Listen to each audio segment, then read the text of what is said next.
Hello guys, welcome to mystic Hindi tarot. कैसे हो आप सब लोग? आई होप आप सब लोग ठीक हो, अपना ख्याल रख रहे हो और पॉजिटिव सोच रहे हो। आज हम जो रीडिंग कर रहे हैं, इस रीडिंग में हम देखने वाले हैं कि लास्ट फ्यू आवर्स से आपके पर्सन की क्या फीलिंग्स रही है आपको लेकर, और नेक्स्ट फ्यू आवर्स उनकी क्या फीलिंग्स होने वाली है। एक चीज़ का आपको ध्यान रखना है कि ये एक जनरल, टाइमलेस और कलेक्टिव रीडिंग है। हर चीज़ ज़रूरी नहीं होता है कि सबके साथ मैच कर जाएगी, और किसी किसी केस में ऐसा भी हो सकता है कि जो भी मैं बता रही हूँ सब कुछ मैच कर जाए। So take how it resonates. चलिए देखते हैं कि last few hours versus next few hours की उनकी फीलिंग्स और एक्शंस क्या होने वाले हैं। चलिए देखते हैं कि पिछले कुछ घंटों से वो क्या फील कर रहे हैं। लास्ट फ्यू आवर्स उनकी क्या इमोशंस या उनकी क्या एनर्जी रही है। लास्ट फ्यू आवर्स क्या फील कर रहे थे। लास्ट फ्यू आवर्स, ये कार्ड्स मैंने लास्ट फ्यू आवर्स के लिए निकाल लिए हैं। अब देखते हैं अगले कुछ घंटे यानी कि नेक्स्ट फ्यू आवर्स उनकी क्या इमोशंस या फीलिंग्स या एक्शंस हो सकते हैं। नेक्स्ट फ्यू आवर्स की उनकी क्या एनर्जी रहेगी। ओके, तो मैंने कार्ड्स यहाँ पे निकाल लिए हैं। Let's see last few hours की एनर्जी। सबसे पहला कार्ड है यहाँ पे बिटर स्वीट, कन्फ्यूजन। ये कन्फ्यूजन तो मतलब है ही, आपके पर्सन को मुझे लगता है बीमारी हो गई है कन्फ्यूजन की। डेस्टिनी, ये लास्ट फ्यू आवर्स की एनर्जी है। Next few hours perseverance, forgiveness, wow अच्छी एनर्जी है। Balance. Okay, let's clarify these cards.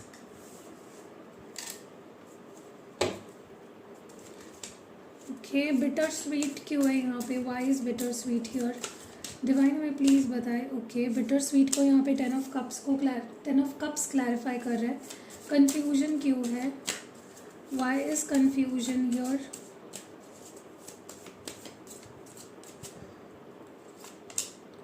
Four of cups. Destiny की एनर्जी क्यों है यहाँ पे पिछले कुछ घंटों के लिए? चैरियट। नेक्स्ट फ्यू आवर्स में परसिवरेंस की एनर्जी क्यों है?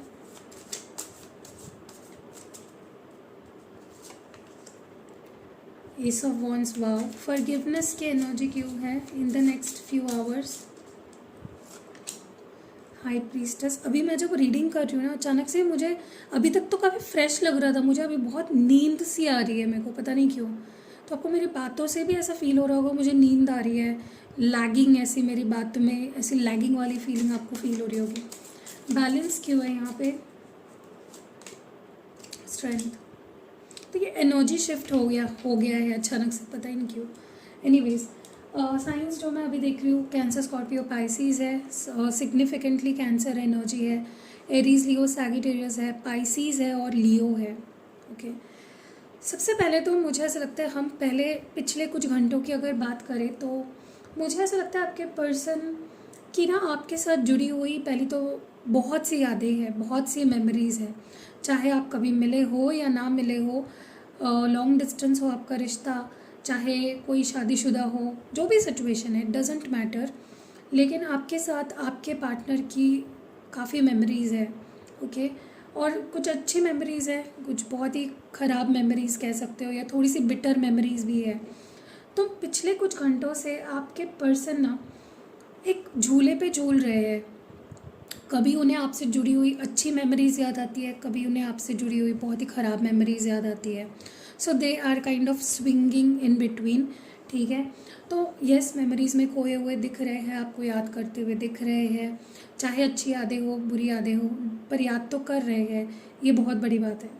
दूसरी चीज़ जो मैं यहाँ पे देख रही हूँ, आपके पर्सन ना खुद ही नहीं जानते हैं कि वो आपसे बात करना भी चाहते हैं या नहीं। ओके, अगर आप ट्राई कर रहे हो उनसे बात करने का, अगर वो रिप्लाई नहीं कर रहे हैं, रिस्पॉन्ड नहीं कर रहे हैं, तो वो इसलिए है क्योंकि उनका मन ही नहीं बन रहा इस बात को लेकर कि वो आपसे बात करे भी या ना करे। कन्फ्यूज्ड है काफ़ी ज़्यादा। और ख़ुद भी रीच आउट करने से थोड़ा सा हिचकिचा रहे थे, पिछले कुछ घंटों में काफ़ी कंफ्यूज रहे हैं, जिसकी वजह से अगर आपने पिछले कुछ घंटों में उन्हें मैसेज किया या कॉल किया तो उन्होंने या तो रिप्लाई नहीं किया या तो रिसीव नहीं किया आपका कॉल, और आपको उनकी तरफ से भी ज़्यादा कुछ रिसीव नहीं हुआ, इमोशनली अनअवेलेबल रहे हैं आपके लिए पिछले कुछ घंटों से ये पर्सन, ओके, क्योंकि दे वर कन्फ्यूज्ड। मुझे ये भी दिख रहा है यहाँ पे आपके पर्सन ना आगे बढ़े जा रहे हैं, जैसे वो ज़्यादा नहीं सोच रहे हैं कि मुझे एक्शन ले लेना चाहिए या मुझे ये चीज़ करनी चाहिए, क्योंकि उन्हें ऐसा लग रहा है कि अगर सामने वाला मेरे नसीब में है तो चीज़ें ठीक होंगी, और अगर वो मेरे नसीब में नहीं है तो चीज़ें ठीक नहीं होंगी। तो आपके पर्सन कहीं ना कहीं सिचुएशन को अपने हाथ में लेने के बजाय डेस्टिनी पे छोड़ रहे हैं कि अगर डेस्टिनी में है, अगर नसीब में है तो हो जाएगी चीज़ें, अगर नहीं है तो नहीं होगी, आप बस चलते चलो। ऐसी एनर्जी में आपके पर्सन मुझे यहाँ पे दिख रहे हैं, ओके। अब अगर अगले कुछ घंटों की बात करूँ तो मुझे लगता है आपके पार्टनर की एनर्जी काफ़ी शिफ्ट हुई है, जहाँ पे वो नसीब पे बात डाल रहे थे या टाल रहे थे रिप्लाई करने से, रिएक्ट करने से या इनिशिएटिव लेने से, वही अब मुझे अगले कुछ घंटों में ऐसी एनर्जी शिफ्ट यहाँ पे दिख रही है जहाँ पे ये person now they want to give their best. अब ये रेस से भागना नहीं चाहते हैं, अब ये रेस का हिस्सा बनना चाहते हैं। रेस मतलब आपके प्यार को पाने की रेस या आपके ट्रस्ट को जीतने की रेस, इस रिश्ते में एक नई शुरुआत करना, वो अब ये सारी चीज़ें चाह रहे हैं। अगले कुछ घंटों में मुझे ये दिख रही है चीज़ें होते हुए कि now they want to don't, मतलब वो गिव अप नहीं करना चाहते हैं, अब वो अपना 100% देना चाहते हैं, अब एक नई शुरुआत करना चाहते हैं, डटे रहना चाहते हैं। यहाँ पे रेस से भागने की एनर्जी और यहाँ पे रेस में आने की एनर्जी है, ठीक है। Now they want to show कि वो कितना चाहत रखते हैं to be in this connection. मुझे ये भी लग रहा है काफ़ी लोगों के लिए कि आप इतने ज़्यादा इररेजिस्टेबल हो जाओगे इस पर्सन के लिए, आप, क्योंकि मुझे आप काफ़ी बैलेंस्ड एनर्जी में दिख रहे हो। मैं उन लोगों के लिए बता दूं कि जो लोग काफ़ी अपने आप को बैलेंस कर चुके हैं, सेल्फ लव कर रहे हैं या इस पर्सन का वेट नहीं कर रहे हैं, अपने काम में व्यस्त है, अपने लाइफ में व्यस्त है, मैं उन लोगों की बात कर रही हूँ। आपको ये पर्सन लिटरली माफ़ी भी मांग सकते हैं अगले कुछ घंटों में, ये अपनी गलतियाँ मान सकते हैं, आपसे माफ़ी मांग सकते हैं, या फिर वाइस वर्सा में भी आपको माफ़ कर देंगे अगर आपसे कोई गलती हुई थी। देखिए, मैं एक चीज़ बताऊँ आपको, जो लोग अपने पार्टनर के फ़ोन का बार बार वेट करते रहते हैं, जो लोग अपने पार्टनर के ही ख्यालों में डूबे रहते हैं 24 घंटे, जो लोग बाकी अपने कोई कर्म नहीं निभाते हैं, सिर्फ पार्टनर के बारे में सोचने में ये सारा टाइम बर्बाद कर देते हैं, अपनी स्पिरिचुअल ग्रोथ पे ध्यान नहीं देते, रोते रहते हैं, बैक करते हैं, चेज़ करते हैं और किसी और को दोष देते हैं क्योंकि उनका रियूनियन नहीं हो रहा है। उन लोगों का इसीलिए रियूनियन नहीं हो रहा होता है, वो खुद ही ब्लॉकेज बन रहे होते हैं अपने रिश्ते में। तो अगर आप चाहते हो कि आपके पर्सन आपकी वैल्यू समझे, आपके पास वापस आ जाए, तो आपको उनको अपने जहन से हटाना होगा, अपने काम में बिज़ी हो जाना है, अपनी सेल्फ ग्रोथ पे ध्यान देना है, अपने फैमिली पे ध्यान देना है, अपने जो कर्म है आपके उस पे ध्यान देना है। सिर्फ अगर आप सोचते रह जाओगे कब आएगा, कब उसका मैसेज आएगा, कब कॉल करेगा, ये कब करेगा, वो कब करेगा, उन्हीं लोगों के रियूनियंस नहीं होते हैं। जो लोग अपने आप में बिज़ी हो जाते हैं, अपने काम में लग जाते हैं, उन लोगों के जल्दी रियूनियन होते हैं, ठीक है, और अनएक्सपेक्टेडली होते हैं, बहुत ही अनएक्सपेक्टेड टाइम पे रियूनियन होते हैं। तो अगर आप कमेंट्स में ये चीज़ें लिखोगे ना कि दी मेरा तो रियूनियन ही नहीं होता है, उसका तो कॉल ही नहीं आया, क्योंकि आप इंतज़ार ही कर रहे हो ना, आप इंतज़ार करना छोड़ दो, आप अपने आप पे काम करना शुरू कर दो, आप अपने day to day life activities पे ध्यान दो, ठीक है। अब कुछ लोग ये भी बोल सकते हैं कि दी फिर मैं तो सेल्फिश हो गई ना, मैं सिर्फ अपने बारे में सोचने लगी, तो नहीं, इसको सेल्फ लव कहते हैं, इसको सेल्फिशनेस नहीं कहते हैं। यूनिवर्स जल्दी रियूनियन उन्हीं लोगों के नहीं कराता है जो बेसब्र होते हैं, जो पेशेंस नहीं रखते हैं, जो बहुत डेस्परेट हो जाते हैं। अब देखो, जो लोग अपने काम में बिजी रहते हैं ना, उनके पार्टनर उनको पीछा करने लगते हैं, उनको कॉल्स मैसेजेस करने लगते हैं। तो focus on your self, focus हटाओ अपना वहाँ से और अपने आप पे लाओ, ठीक है। तो कहीं ना कहीं आप अगर बैलेंस्ड एनर्जी में हो तो आपके पर्सन आपको माफ़ी भी मांग सकते हैं और या आपको माफ़ भी कर सकते हैं अगले कुछ घंटों में। और मुझे लगता है आपके पर्सन के अंदर वो अभी हिम्मत आ रही है कि वो इस रिश्ते का जो भी बैलेंस है इस रिश्ते में वो लाना चाहते हैं। चाहे आपसे माफ़ी मांग के हो, चाहे आपको माफ़ करके हो, चाहे आपसे कॉम्प्रोमाइज़ करके हो, जो भी करना है इस रिश्ते को ठीक करने के लिए, I see them doing that with a lot of confidence. काफ़ी कॉन्फिडेंस के साथ ये चीज़ें मुझे करते हुए दिख रही हैं। लेट्स सी के लास्ट फ्यू आवर्स से उनकी एनर्जी कैसी है।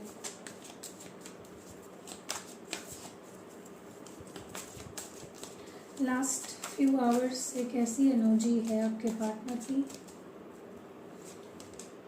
शॉकिंग, कर्स, बाउंड्रीज और सेकंड चांस। ओके, तो जहन में तो चल ही रहा है मुझे लगता है इस पर्सन की। नेक्स्ट फ्यू आवर्स की एनर्जी क्या रहेगी इस पर्सन की। डिस्टेंस, प्राइड, पर्सपेक्टिव और आखिरी कार्ड है यहाँ पे फाइनलिटी। ओके, चलिए क्लैरिफाई करते हैं इन कार्ड्स को। डिवाइन हमें प्लीज़ बताए पास्ट फ्यू आवर्स में शॉकिंग की एनर्जी किस लिए है। ओके, द सन कार्ड, कर्स यहाँ पे किंग ऑफ वॉन्ड्स से क्लैरिफाई हो रहा है, बाउंड्रीज नाइट ऑफ कप से क्लैरिफाई हो रहा है और सेकेंड चांस 5 ऑफ वॉन्ड्स से क्लैरिफाई हो रहा है। डिस्टेंस क्यों है यहाँ पे। 6 of swords, the moon, perspective को यहाँ पे लवर्स क्लैरिफाई कर रहे हैं, फाइनलिटी को यहाँ पे 8 ऑफ पेंटिकल्स क्लैरिफाई कर रहे हैं। ओके, सबसे पहले तो मैं आपको बता दूँ, हम लास्ट फ्यू आवर्स की अगर बात करें तो मुझे लगता है आपके पर्सन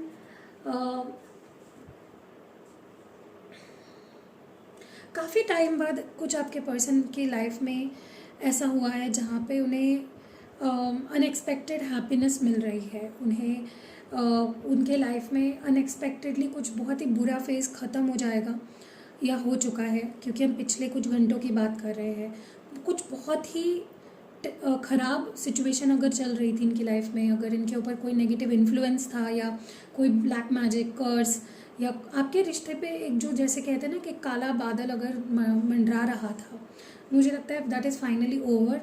एंड आपके पर्सन अब काफ़ी मुझे लाइट हार्टेड, काफ़ी हैप्पी, काफ़ी जॉयफुल दिख रहे हैं। ठीक है, क्योंकि जब ये नेगेटिविटी हट जाती है, ब्रेक हो जाती है, मे बी आप कुछ करा रहे हो, कुछ क्रिस्टल्स पहन रहे हो या कुछ हीलिंग करा रहे हो या कोई स्पेल वर्क करा रहे हो, ताकि आपके पर्सन के ऊपर या आपके रिश्ते के ऊपर जो भी नेगेटिविटी छाई हुई है वो ख़त्म हो जाए वंस एंड फॉर ऑल। तो कुछ तो बुरा फेज़ मुझे लगता है फाइनली इज़ ओवर। एंड आपके पर्सन अब फिर से उस मैस्कुलिन, वो डिस्टॉर्टेड एनर्जी में थे काफ़ी टाइम से, क्योंकि उनके ऊपर किसी चीज़ का इन्फ्लुएंस था। अब वो इन्फ्लुएंस जब ख़त्म हो चुका है, अब वो लाइट फील कर रहे हैं, जॉयफुल फील कर रहे हैं। और जब इंसान का माइंड सही होता है, जब वो खुश होता है, तो सही से सोच पाता है रिश्ते के लिए भी। और आपके पर्सन भी मुझे फिर से रिश्ते के लिए एक अच्छी पॉजिटिव सोच में आए हैं, ऐसा दिख रहा है। पॉजिटिव सोच रहे हैं, कॉन्फिडेंट दिख रहे हैं, अब के लिए उनका प्यार और अट्रैक्शन काफ़ी बढ़ चुका है। मुझे ये भी दिख रहा है यहाँ पे कि अगर आपके पर्सन काफ़ी टाइम से अपनी फीलिंग्स एक्सप्रेस नहीं कर रहे थे, या फिर बहुत ही ज़्यादा एक जैसे दीवार खींच दी थी, दीवार बना दी थी, और वो आपसे बात नहीं करना चाह रहे थे, ब्लॉक करके रखा था आपसे, अब वो खुद उन ब्लॉकेजेस को हटाकर अप्रोच मुझे मतलब ये करना चाहते हैं। Now they themselves want to approach प्यार से और full of emotions and full of love. Okay, and they want a second chance, चाहे ऑब्स्टैकल्स कितनी हो, इन्फ्लुएंसेस कितने हो इस रिश्ते में। Now they want to give a second chance to this connection. Now they want के to fight for this connection, चाहे कुछ भी हो जाए। Now they want to fight for this connection, वो लड़ना चाहते हैं इस रिश्ते के लिए, हर ऑब्स्टैकल्स को फेस करना चाह रहे हैं। ठीक है, डेफिनेटली आप दोनों का रिश्ता इजी नहीं है, क्योंकि बाहरी लोगों का इन्फ्लुएंस या फैमिली इश्यूज़ या करियर इश्यूज़ या थर्ड पार्टी इश्यूज़ बहुत है। फिर भी now they want to make things right with you. अब बात करते हैं अगले कुछ घंटों की, तो मुझे लगता है आपके पर्सन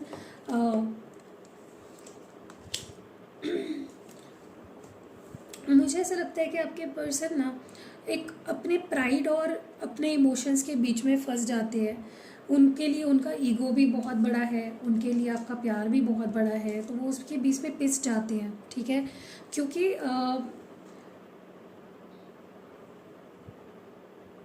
मुझे लगता है आप दोनों के बीच में ना जो एक फेज़ था जहाँ पे आप दोनों एक दूसरे से दूर भाग रहे थे, सेपरेशन, बहुत सारे ब्लॉकेजेस, बहुत सारे ऑब्स्टैकल्स, बहुत सारा डिस्टेंस जो आ गया था आप दोनों के बीच में, जो इस पर्सन ने खुद चुना था, अगर इमोशनली या फिजिकली अगर वो आपसे दूर चले गए थे, तो now I see them coming back और सारे ब्लॉकेजेस से फाइट करते हुए, सेपरेशन को एंड करते हुए मुझे दिख रहे हैं। मुझे ये भी लगता है now they want to move forward with you, और पीछे जो हुआ है उसको पीछे छोड़ के एक नई शुरुआत करना चाहते हैं आपके साथ। मुझे ये भी लगता है कि ये पर्सन बहुत बार अपने इमोशंस या अपनी इमोशनल साइड इसलिए शो नहीं करते हैं क्योंकि उनका ईगो आड़े आ जाता है। उनकी जो एक उनको ऐसे लगने लगता है कि मैं वीक पड़ जाऊंगा या मैं वल्नरेबल नहीं शो करना चाहता, उससे मेरी वीक साइड शो होती है। तो वो काफ़ी बार तो इसी वजह से चुप रहते हैं, बात नहीं करते या एक्सप्रेस नहीं करते क्योंकि उनका ईगो आ जाता है। तो हाँ, वो आपकी तरफ मुझे बढ़ते हुए दिख रहे हैं, एक्सप्रेस करते हुए दिख रहे हैं, एक नई शुरुआत करते हुए दिख रहे हैं, सॉरी भी कहते हुए दिख रहे हैं, लेकिन आपको वो हिंट ऑफ थोड़ी सी ईगो दिखेगी। आपको लगेगा कि हाँ, ये इंसान सब कुछ ठीक से कर रहा है, लेकिन यहाँ थोड़ा बहुत लग रहा है कि ये ईगो में अभी भी है। सॉरी गाइस, मेरा गला सूख रहा है बार बार। तो येस, डेफिनेटली ये पर्सन मुझे लगता है कि फाइनली एक्सप्रेस करते हुए दिख रहे हैं, लेकिन वो एक्सप्रेशन भी ऐसा होगा कि आपको लगेगा कि ये इंसान प्यार एक्सप्रेस कर रहा है या मेरे ऊपर कोई उपकार कर रहा है इतना एक्सप्रेस करके। ठीक है, थोड़ा सा वो उनकी जो एक पॉइज है वो मेंटेन करते ही चलते हैं। अभी तक इनको क्या लग रहा था कि मुझे प्यार चाहिए ही नहीं, मुझे रिश्ता चाहिए ही नहीं, मैं ठीक हूँ, मुझे रिश्ते की कोई ज़रूरत नहीं, मुझे प्यार की कोई ज़रूरत नहीं है। लेकिन अब उनका माइंड चेंज हो रहा है। अब उन्हें लग रहा है कि मुझे प्यार की ज़रूरत है, मुझे रिश्ते की ज़रूरत है। ओके, अब पहले उन्हें लग रहा था कि रिश्ता मतलब बहुत किच है, बहुत एक्सप्लेन करना पड़ता है, बहुत लड़ाई झगड़े होते हैं, बट अब उन्हें लग रहा है नहीं, ये सब भी ज़रूरी है। रिलेशनशिप है तो ये चीज़ें होंगी, लड़ना झगड़ना, मनमुटाव, रूठना मनाना, लेकिन वो भी तो ज़रूरी है, वो भी एक नेसेसरी पार्ट है ज़िंदगी का। एंड मुझे ये भी लगता है कि ये पर्सन कुछ चीज़ों को पीछे छोड़ रहे हैं। अब ये कुछ रिश्ते हो सकते हैं, कुछ सिचुएशंस हो सकती है जो ये पीछे छोड़कर आपके साथ now they want to work on this connection, now they want to make things work. अब वो they want to make things work, ठीक है। तो आप देखोगे कि ज़्यादा हार्ड वर्क कर रहे हैं इन दिस कनेक्शन, ज़्यादा एफर्ट्स डाल रहे हैं। ओके, सो यही एनर्जी है पास्ट फ्यू आवर्स की और नेक्स्ट फ्यू आवर्स की। अब हम लव मैसेजेस देखते हैं आपके पर्सन आपसे क्या कहना चाहते हैं। What your person wants to say to you, क्या कहना चाहते हैं वो। Let's see क्या कहना चाहते हैं।